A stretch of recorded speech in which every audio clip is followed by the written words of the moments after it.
Nagsasagawa ng military drill ang Navy ng People's Liberation Army ng China malapit sa Bajo de Masinloc sa Zambales ayon sa Armed Forces of the Philippines.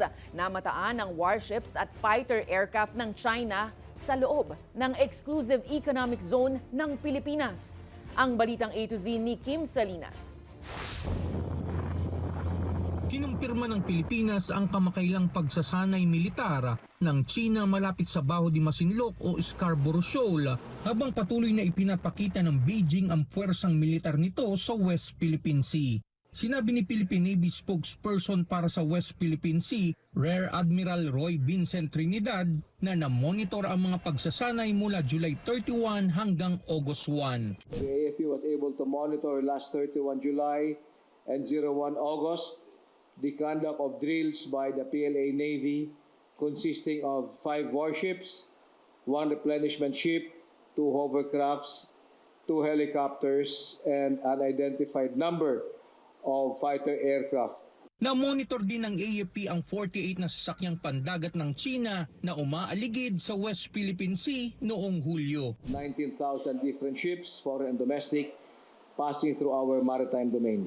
This will include the illegal presence of the PLA Navy and the Chinese Coast Guard. Kasabay ito ng 17th Multilateral Maritime Cooperative Activity na isinagawa mula July 21 hanggang 25 sa mga karagatan sa kanluran ng Zambales at silangan ng Bajo de Masinloc na nilahukan ng AFP, United States Pacific Command at Japan Maritime Self-Defense Force. Samantala, matapos suportahan ng Malacanang ang panawagan ni Defense Secretary Gibo Teodoro sa mga opisyal ng pamahalaan na pro-China na magbitiw sa pwesto, may panawagan ngayon ng liderato ng sandatahang lakas ng Pilipinas. Pagkausapin ng West Philippine Sea, wala itong kulay, wala itong politika, wala itong relihiyon, wala itong rehiyon, wala itong kung ano ang lengguwahe mo or dialect mo, no? It's a unifying factor for all Filipinos. Kapag Pilipino ka, no, andyan dyan ang usapin, pro-sovereignty ka,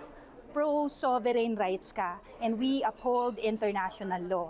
That all Filipinos, all government officials, elected or appointed, should fight for the interest of the country.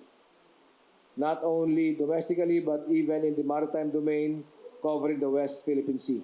Kasunod dito ng pambabatikos ni Davao City Representative Paulo Duterte sa pahayag ni Teodoro dahil sa aniyay pag-uudyok sa China. Para sa Balitang A to Z, Kim Salinas.